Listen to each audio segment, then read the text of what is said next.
எல்லாருக்கும் வணக்கம். இது உங்கள் ஸ்டடி வித் யூடியூப் சேனல். நம்ம அந்த வீடியோவில் டிசம்பர் 7 மற்றும் 8 இந்த 2 தேதிகளுக்கான கரண்ட் அஃபேர்ஸ் பார்க்க போகிறோம். ஸ்டார்ட் பண்ணலாம்.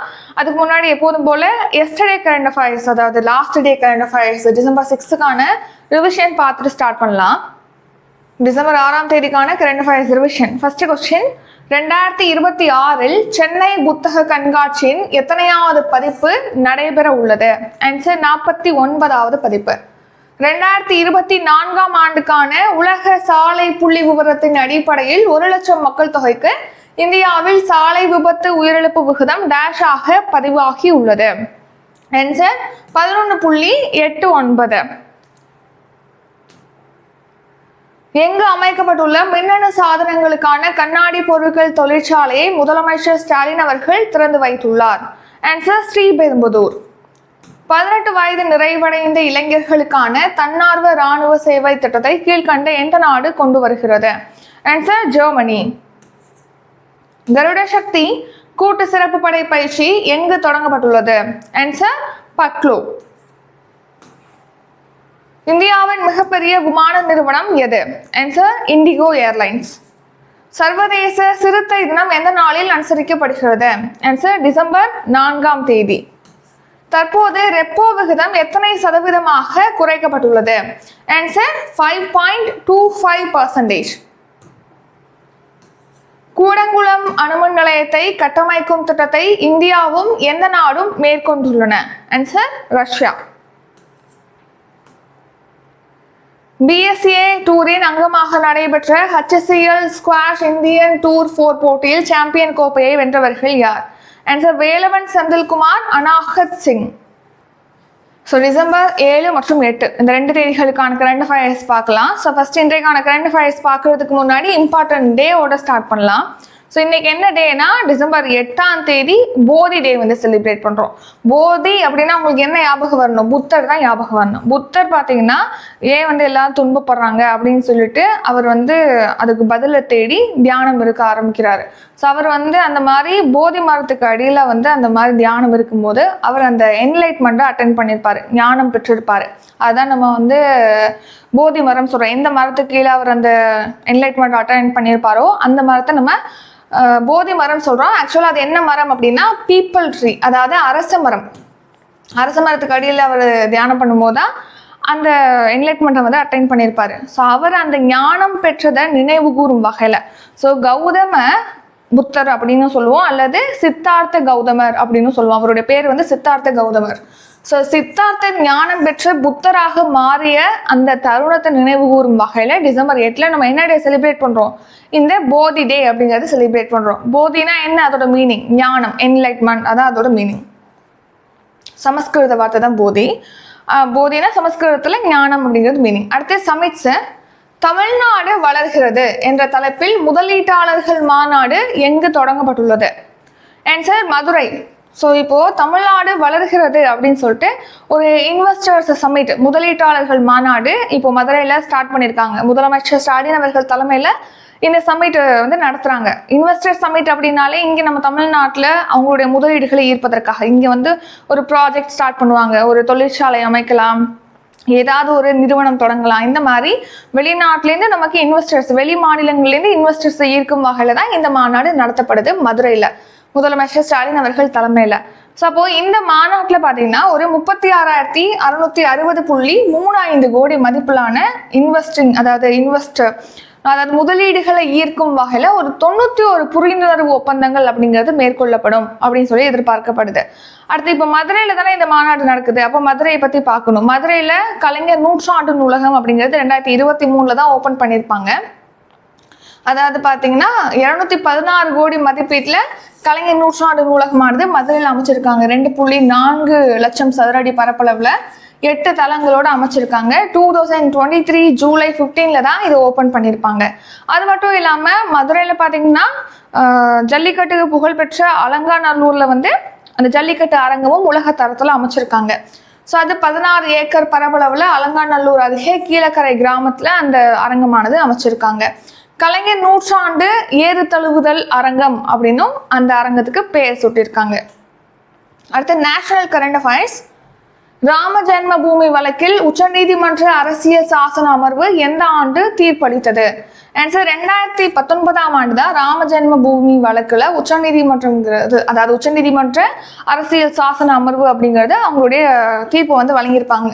என்ன தீர்ப்பு வழங்கியிருப்பாங்க அப்படின்னா, அந்த பிரச்சனைக்கு உரிய அந்த இடத்துல வந்து ராமர் கோவில் கட்டலாம். அதே மாதிரி பாபர் மசூதி இடிக்கப்பட்டது இல்லையா, அங்கிருந்து பாபர் மசூதி, அந்த மசூதி கட்டுவதற்காக பக்கத்துல ஒரு இடமானது ஒதுக்கப்படும் அப்படின்னு சொல்லிட்டு தான் இந்த தீர்ப்பை வந்து உச்சநீதிமன்றம் வழங்கியிருப்பாங்க.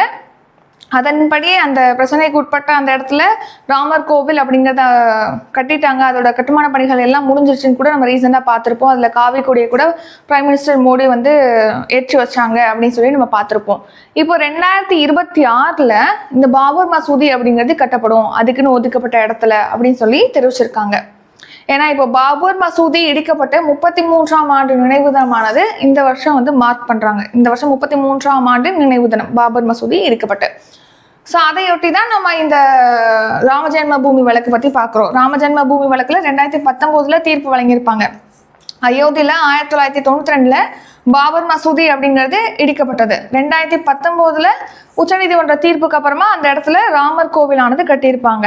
அது மட்டும் இல்லாம பாபர் மசூதி கட்டுறதுக்கு தனியா இடமும் ஒதுக்கீடு செஞ்சிருப்பாங்க. அந்த ஒரு 5 ஏக்கர் நிலமானது ஒதுக்கி இருப்பாங்க. அந்த இடத்துல இப்போ 2026ல் பாபர் மசூதி கட்டப்படும் அப்படின்னு சொல்லியிருக்காங்க. அந்த சம்பந்தப்பட்ட இடம் இருக்கு இல்லையா, அங்கே வந்து 2.7 ஏக்கர் நிலத்துல ராமர் கோவில் கட்டிட்டாங்க. இதுக்குதான் கேஸ் நடந்துச்சு. அதுக்கு வந்து கட்டலான்னு சொல்லிட்டு ஒப்புதல் அளிச்சோன்னே அந்த 2.7 ஏக்கர் பரப்பளவுல ராமர் கோவிலுங்கிறது கட்டிட்டாங்க.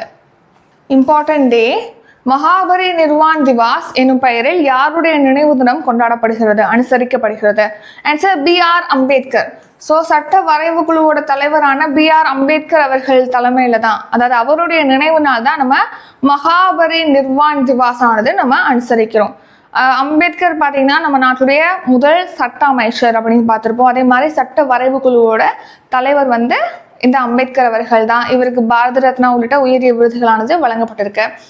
சட்டமேதை BR அம்பேத்கருடைய 69வது நினைவு தினம் அப்படிங்கிறது இப்போ டிசம்பர் 6ஆம் தேதி கடைபிடிக்கப்பட்டிருக்கு. அவருடைய நினைவு தினமானது மகாபரி நிர்வான் திவாஸ் அப்படின்னு சொல்லிட்டு அனுசரிக்கப்படுகிறது.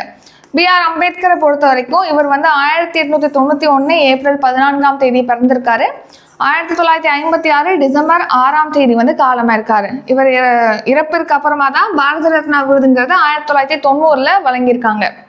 ஸோ இவரை பார்த்தீங்கன்னா இந்திய அரசமைப்பு சட்டத்துடைய தலைமை சிற்பி அப்படின்னு அழைக்கிறாங்க. இந்தியாவுடைய முதல் சட்டத்துறை அமைச்சராக BR அம்பேத்கர் தான் வந்து இருந்திருக்காங்க. Next Tamil Nadu current affairs. Ditwah புயலால் கடுமையாக பாதிக்கப்பட்ட இலங்கை மக்களுக்கு தமிழக அரசு சார்பில் டேஷ் மெட்ரிக் டன் நிவாரண பொருட்கள் அனுப்பி வைக்கப்பட்டுள்ளது. Answer 950 metric ton. ஸோ இப்போ டித்வா புயல்னால இலங்கை பாதிக்கப்பட்டிருக்கு. அதுக்காக கூட இந்தியா சார்பில் ஆப்ரேஷன் சாகர் பந்து ஸ்டார்ட் பண்ணாங்க அப்படின்னு சொல்லி நம்ம ரீசெண்டாக பார்த்துருப்போம்.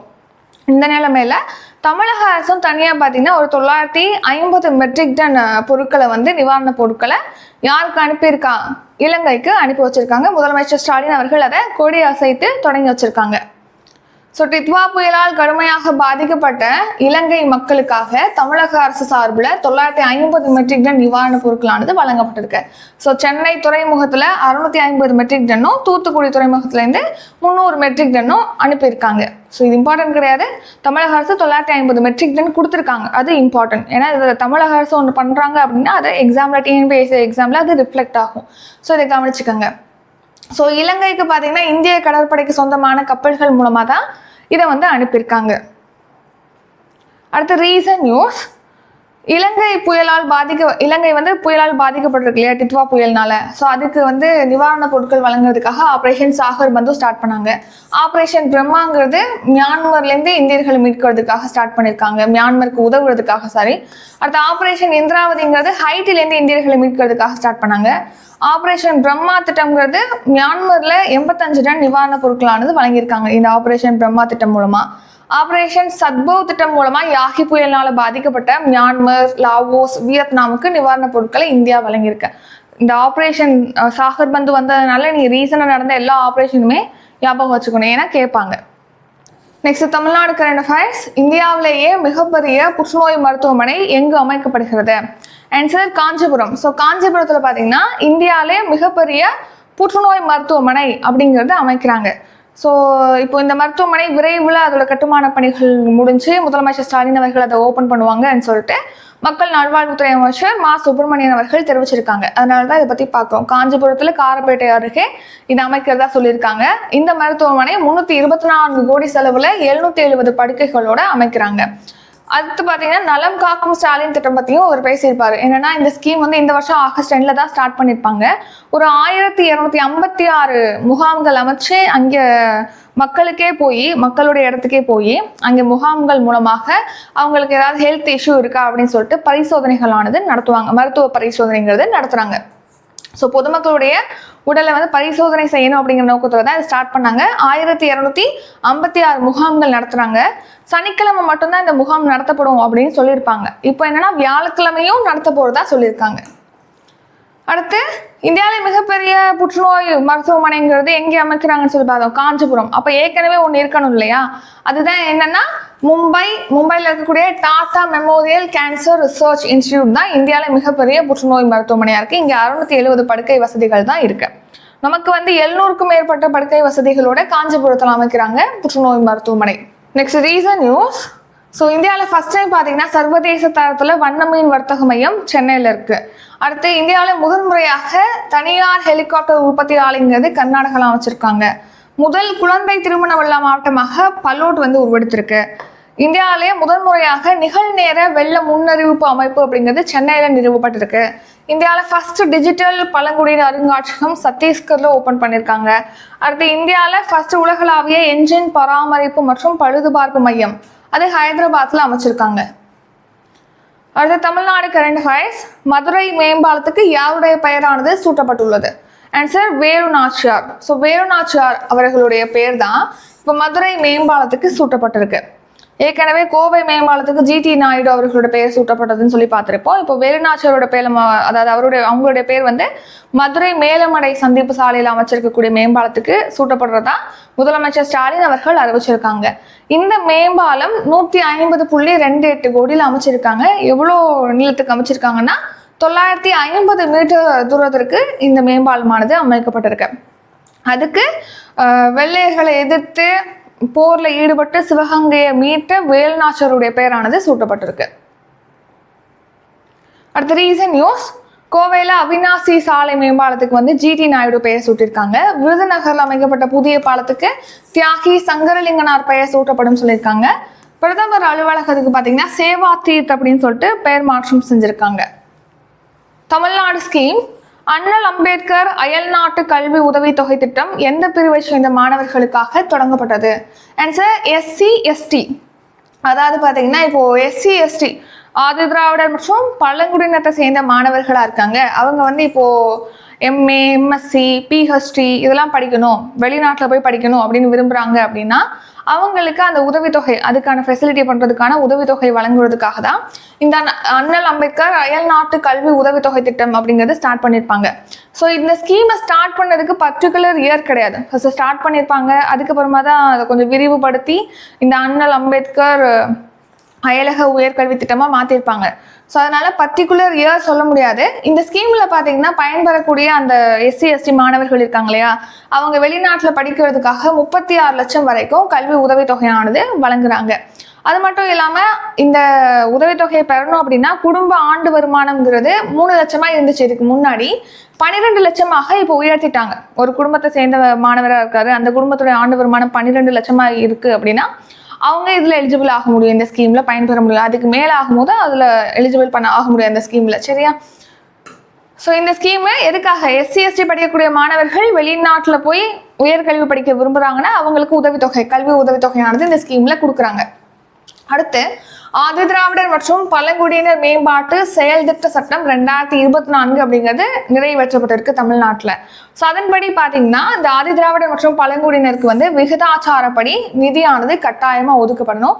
நிதியை வந்து அவங்களுக்கு என்ஷூர் பண்றது மூலமா அவங்க திட்டங்களானது சரியாக செயல்படுத்தப்படுறதை வந்து உறுதி பண்ணணும் அப்படிங்கிறதுக்காக தான் இந்த சட்டம். அடுத்து 2021 to 2025 இந்த ஆண்டுகள்ல நிதி எவ்வளவு ஒதுக்கீடு செஞ்சிருக்காங்க அப்படின்னா ஆதி திராவிட துணை திட்டத்துக்கு 87,664 கோடியும் பழங்குடியினர் துணை திட்டத்துக்காக 878 கோடியும் செலவு பண்ணியிருக்கதா சொல்லியிருக்காங்க. அவங்களுக்கு முன்னுரிமை கொடுத்துருக்காங்க, இவ்வளவுக்கு அவங்களுக்கு பண்ணியிருக்காங்க அப்படிங்கிறத தெரிவிக்கிறாங்க.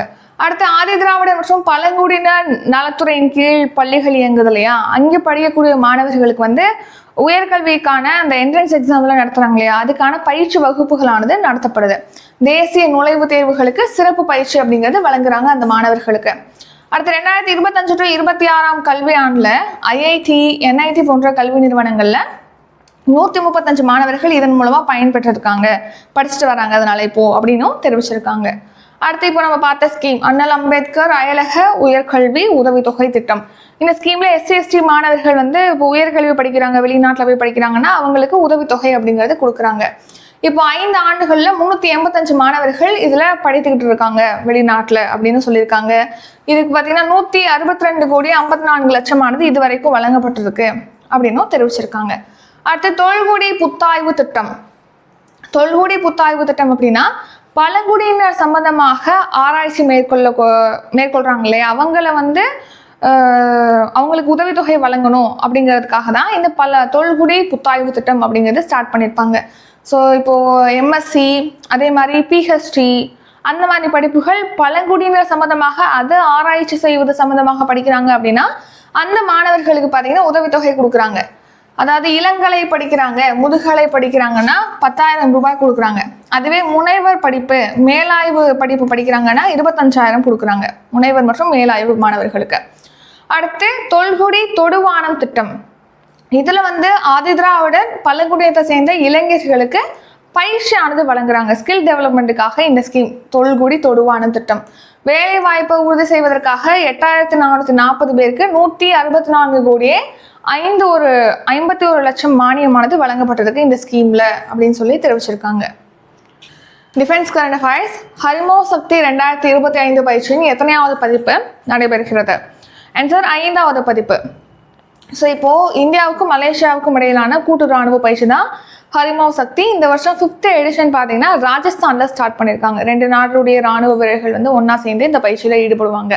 எதுக்காக இந்த மாதிரி பயிற்சி நடக்குது? 2 நாடுகளுக்கு இடையே வந்து உறவை வலுப்படுத்தணும், அவங்களோட டெக்னிக்ஸை வந்து கத்துக்கணும். இந்த நாடு அவங்க கிட்டே இருந்தோ, அந்த நாடு இவங்க கிட்டே இருந்தோ அப்படின்னு சொல்லி 2 பேரும் டெக்னிக்ஸை கத்துக்கிறது. 2 பேரும் ஒரு டைம்ல ஒரு மிஷன்ல ஈடுபடுத்துறோம் அப்படின்னா அவங்க ஈஸியாக ஏற்கனவே ஒரு அனுபவம் இருந்தால் தானே அவங்க ஈஸியாக செயல்பட முடியும். ஸோ அந்த கம்யூனிகேஷனுக்கு ஹெல்ப் பண்ணுறது இந்த மாதிரி உள்ளதுக்காக தான் இந்த மாதிரி பயிற்சி நடத்துகிறாங்க. 2 நாடுகளுக்கு இடையிலான உறவை வலுப்படுத்தணும் அப்படிங்கிற வகையில் தான் இந்த பயிற்சி நடத்தப்படுது. ஹரிமோவ் சக்திங்கிறது இந்தியாவுக்கும் மலேசியாவுக்கும் இடையிலான பயிற்சி.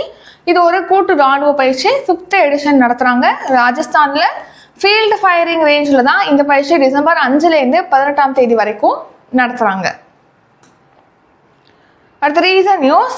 இந்தியாவுக்கும் இந்தோனேஷியாவுக்கும் இடையே கருட சக்தி அப்படிங்கிற பேர்ல கூட்டு சிறப்பு படை பயிற்சி நடைபெறுது. எக்குவரேன் அப்படிங்கிற பேர்ல இந்தியாவுக்கும் மாலத்தீவுக்கும் இடையே கூட்டு ராணுவ பயிற்சி நடத்தப்படுது. மித்ர சக்திங்கிற பேர்ல இந்தியாவுக்கும் இலங்கைக்கும் இடையே பயிற்சியானது நடத்தப்படுது, கூட்டு ராணுவ பயிற்சி. வின்பாக்ஸ்ங்கிறது இந்தியாவுக்கும் வியட்நாமுக்கும் இடையிலான பயிற்சி. மாருஜ்வாலா அப்படிங்கிறது ஜெய்சால்மர்ல நடந்துச்சு. அதாவது திரிசூல் பயிற்சியோட ஒரு பகுதியாக மாருஜ்வாலா பயிற்சி, ஆம்பெக்ஸ் பயிற்சியெல்லாம் நடத்தினாங்க. ஆம்பெக்ஸும் குஜராத்ல நடந்துச்சு, மாருஜ்வாலா வந்து ராஜஸ்தான்ல ஜெய்சால்மர்ல நடந்தது. அடுத்து சூரிய கிரண் அப்படிங்கிற பயிற்சியானது இந்தியாவுக்கும் நேபாளத்துக்கும் இடையே நடக்கக்கூடிய கூட்டு ராணுவ பயிற்சி.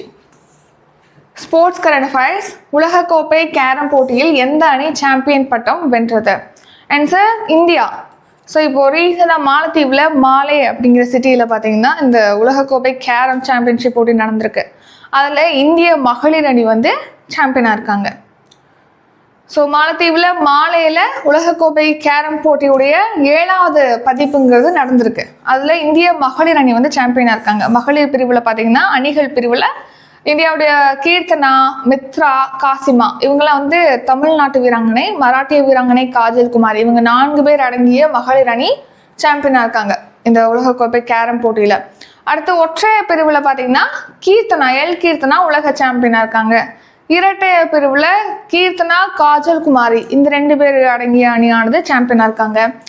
ஆடவர் ஸ்விஸ் லீக் பிரிவுல தமிழக வீரர் அப்துல் ஆசிப் வந்து சாம்பியனா இருக்காரு. இரட்டைய பிரிவுல கே ஸ்ரீனிவாஸ், அபிஜித் அவர்கள் வந்து தங்கப்பதக்கம் வின் பண்ணியிருக்காங்க. அடுத்து பிரசாந்த் சந்தீப் இணையானது வெள்ளிப்பதக்கம். Short news. தொழில்நுட்ப மேம்பாட்டு நிதி திட்டத்தின் கீழ் இப்போ ஒரு 7 புதிய தொழில்நுட்பங்களை DRDO மேம்படுத்தியிருக்காங்க. அதை இப்போ ஒப்படைச்சிருக்காங்க. DRDO. அடுத்த 10 ஆண்டுகளுக்குள்ள நம்ம நாட்டை வந்து இந்த அடிமை மனோபாவத்தில் இந்த இப்போ ஆங்கிலேயர்களுக்கு கீழே இருந்ததுனால நம்ம என்ன ஆயிடுச்சுன்னா அந்த அடிமை மனப்பான்மையிலே இருக்காங்க, அதை நீக்கணும் நெக்ஸ்ட் 10 இயர்ஸ்க்குள்ள அப்படின்னு சொல்லிட்டு பிரைம் மினிஸ்டர் மோடி தெரிவிச்சிருக்காங்க. நெக்ஸ்ட் 10 இயர்ஸ்னா 2035 அதை நீக்கணும் அப்படின்னு சொல்லிட்டு தெரிவிச்சிருக்காங்க. அடுத்து டிசம்பர் 7 மற்றும் 8 இந்த 2 தேதிகளுக்கான கரண்ட் அஃபேர்ஸ் ரிவிஷன் பார்க்கலாம். அதுக்கு முன்னாடி இப்போ 10ஆம் தேதி பார்த்தீங்கன்னா குரூப் 1 டெஸ்ட் பேட்ச் வந்து ஸ்டார்ட் ஆகுது. அதில் எல்லா யூனிட்டுமே கவர் ஆகும், கரண்ட் அஃபேர்ஸ் மட்டும் வராது. ஃபீஸ் வந்து 999. ஓல்டு ஸ்டூடெண்டாக இருக்கீங்கன்னா 899 பே பண்ணி ஜாயின் பண்ணிக்கலாம். அதே மாதிரி குரூப் 4க்கு 17ஆம் தேதி டெஸ்ட் பேட்ச் ஸ்டார்ட் ஆகுது. குரூப் 1ல் பாலிட்டிக்கு மட்டும் தனியாக வந்து 10ஆம் தேதி பேட்ச் ஸ்டார்ட் ஆகுது. நெக்ஸ்ட் எக்கனாமிக்கும் பேட்ச் வந்து ஸ்டார்ட் ஆகுது தனியாக செப்பரேட்டாக. குரூப் 1 ஹோல் பேட்ச் வேறு, செப்பரேட் பேட்ச் வேறு. அதை பற்றி டீட்டெயிலாம் டிஸ்கிரிப்ஷனில் இருக்க செக் பண்ணி பார்த்துக்கோங்க. ரிவிஷன் பார்க்கலாம். இப்போது ஃபர்ஸ்ட் கொஸ்டின், தமிழ்நாடு வளர்கிறது என்ற தலைப்பில் முதலீட்டாளர்கள் மாநாடு எங்கு தொடங்கப்பட்டுள்ளது? ஆன்சர் மதுரை. ராம ஜென்ம பூமி வழக்கில் உச்சநீதிமன்ற அரசியல் சாசன அமர்வு எந்த ஆண்டு தீர்ப்பளித்தது? ஆன்சர் 2019ஆம் ஆண்டு. மகாபரி நிர்வாண் திவாஸ் எந்த என்னும் பெயரில் யாருடைய நினைவு நாள் கடைபிடிக்கப்படுகிறது? Answer Ambedkar, BR Ambedkar. டித்வா புயலால் கடுமையாக பாதிக்கப்பட்ட இலங்கை மக்களுக்கு தமிழக அரசு சார்பில் டேஷ் மெட்ரிக் டன் நிவாரணப் பொருட்கள் அனுப்பி வைக்கப்பட்டுள்ளது? Answer 950 metric ton. இந்தியாவிலேயே மிகப்பெரிய புற்றுநோய் மருத்துவமனை எங்கு அமைக்கப்படுகிறது? ஆன்சர் காஞ்சிபுரம். மதுரை மேம்பாலத்துக்கு யாருடைய பெயரானது சூட்டப்பட்டுள்ளது? ஆன்சர் வேலு நாச்சியார். அம்பேத்கர், அண்ணல் அம்பேத்கர் அயல்நாட்டு கல்வி உதவித்தொகை திட்டம் எந்த பிரிவை சேர்ந்த மாணவர்களுக்காக செயல்படுத்தப்படுகிறது? ஆன்சர் SC மற்றும் ST. ஹரிமோ சக்தி 2025 பயிற்சியின் எத்தனையாவது பதிப்பு நடைபெறுகிறது? ஆன்சர் 5வது பதிப்பு. உலகக்கோப்பை கேரம் போட்டியில் எந்த அணி சாம்பியன் பட்டம் வென்றது? Answer India. இத்துடன் இன்றைக்கான கரண்ட் அஃபேர்ஸ் வீடியோ நிறைவடைகிறது. இந்த வீடியோ உங்களுக்கு பிடிச்சிருந்தா லைக் பண்ணுங்க, ஷேர் பண்ணுங்க. நம்ம சேனல்ல நீங்க இன்னும் சப்ஸ்கிரைப் பண்ணலன்னா மறக்காம சப்ஸ்கிரைப் பண்ணிக்கோங்க. நன்றி, வணக்கம்.